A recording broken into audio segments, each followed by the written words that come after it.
എല്ലാവർക്കും DS കിച്ചണിലേക്ക് സ്വാഗതം. ഇന്ന് ഞാൻ വന്നിട്ടുള്ളത് എളുപ്പത്തിൽ ഉണ്ടാക്കാൻ പറ്റുന്ന ഒരു ഇറച്ചിച്ചോറിൻ്റെ റെസിപ്പി ആയിട്ടാണ്. അതെങ്ങനെയാണ് ഉണ്ടാക്കാൻ നോക്കാം. പിന്നെ നിങ്ങൾ ആദ്യമായിട്ട് എൻ്റെ ചാനൽ കാണുന്നുണ്ടെങ്കിൽ എല്ലാവരും ഒന്ന് സബ്സ്ക്രൈബ് ചെയ്ത് സപ്പോർട്ട് ചെയ്യണേ. വീഡിയോ ഇഷ്ടപ്പെട്ടാൽ ലൈക്ക് ചെയ്യാൻ മറക്കല്ലേ. എന്നാൽ റെസിപ്പിയിലോട്ട് പോകാം. തിരക്കുള്ള ദിവസങ്ങളിൽ നമുക്ക് എളുപ്പത്തിൽ ഉണ്ടാക്കാൻ പറ്റുന്ന ഒരു റൈസാണിത്. നിങ്ങളെല്ലാവരും ഒരു തവണ ഉണ്ടാക്കി നോക്കണേ.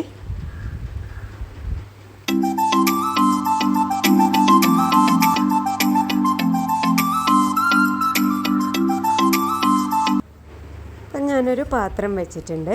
അതിലേക്ക് ഒരു 2.5 ടേബിൾ സ്പൂൺ നെയ്യാണ് ഒഴിച്ചു കൊടുക്കുന്നത്. അതൊന്ന് ചൂടായി വരട്ടെ. പിന്നെ നമ്മൾ അതിലോട്ട് 2 ടേബിൾ സ്പൂൺ സൺഫ്ലവർ ഓയിലും കൂടി ഒഴിച്ച് കൊടുക്കുന്നുണ്ട്. സൺഫ്ലവർ ഓയിൽ ഒഴിക്കുമ്പോഴാണ് ഇത് നല്ല ടേസ്റ്റ് ഉണ്ടാവുക റൈസ്. ഇതൊന്ന് ചൂടായി വരട്ടെ. ചൂടായി വന്നതിന് ശേഷം നമ്മൾ സ്പൈസസ് ആണ് ഇട്ട് കൊടുക്കുന്നത്. പട്ട, ഗ്രാമ്പു, ഏലക്കായ, വഴനയില, 2 കറിവേപ്പില, ഒരു 1.5 സവാളയാണ് മുറിച്ചെടുത്തുള്ളത്. അതും കൂടി ഇട്ട് പാകത്തിന് ഉപ്പും ഇട്ട് നമുക്കൊന്ന് വഴറ്റിയെടുക്കണം. അതൊന്ന് വഴന്ന് വന്നതിന് ശേഷം ഒരു വലിയ തക്കാളിയാണ് ഇട്ട് കൊടുക്കുന്നത്. രണ്ടും കൂടി ഒന്ന് മിക്സാക്കി എടുക്കാം. പിന്നെ അതിലേക്ക് കുറച്ച് ഫ്രോസൺ ഗ്രീൻ പീസാണ് ഇട്ട് കൊടുക്കുന്നത്. ഏത് ഗ്രീൻ പീസ് ആയാലും മതി. ഒരു ക്യാരറ്റും ചെറുതായിട്ട് അരിഞ്ഞത് ഇട്ട് കൊടുക്കുന്നുണ്ട്.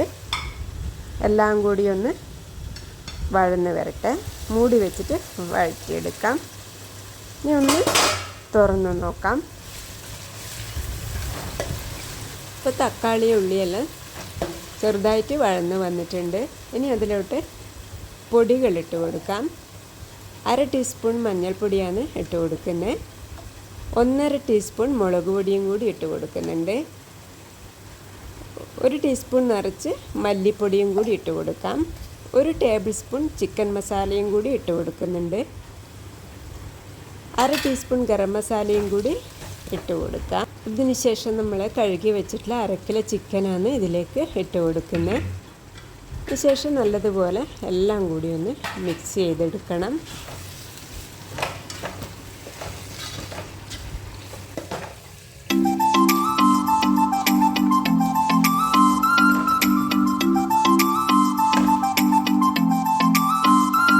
ഇനി ഇത് മൂടി വെച്ചിട്ട് വേവിച്ചെടുക്കാം. ഇപ്പോൾ ഇത് ചിക്കനെല്ലാം നല്ലതുപോലെ വെന്ത് വന്നിട്ടുണ്ട്. വെള്ളമെല്ലാം നല്ലതുപോലെ വറ്റി വന്നിട്ടുണ്ട്.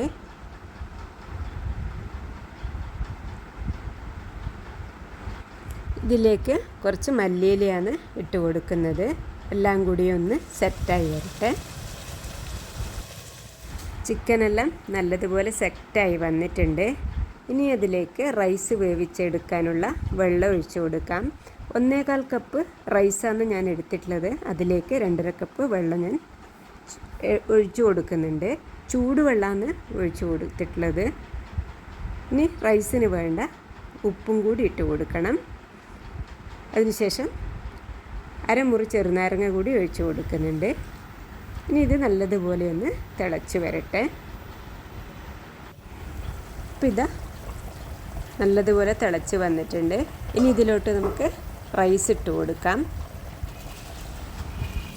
20 മിനിറ്റ് വെള്ളത്തിൽ കുതിർത്ത് വെച്ച് കഴുകിയെടുത്തിട്ടുള്ള ബസ്മതി റൈസാണ് ഇത്. അതാണ് ഇട്ട് കൊടുക്കുന്നത്.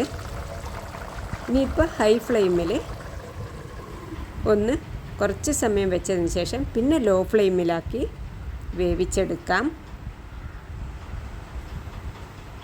ഇപ്പോൾ റൈസ് എന്തായി നോക്കാം.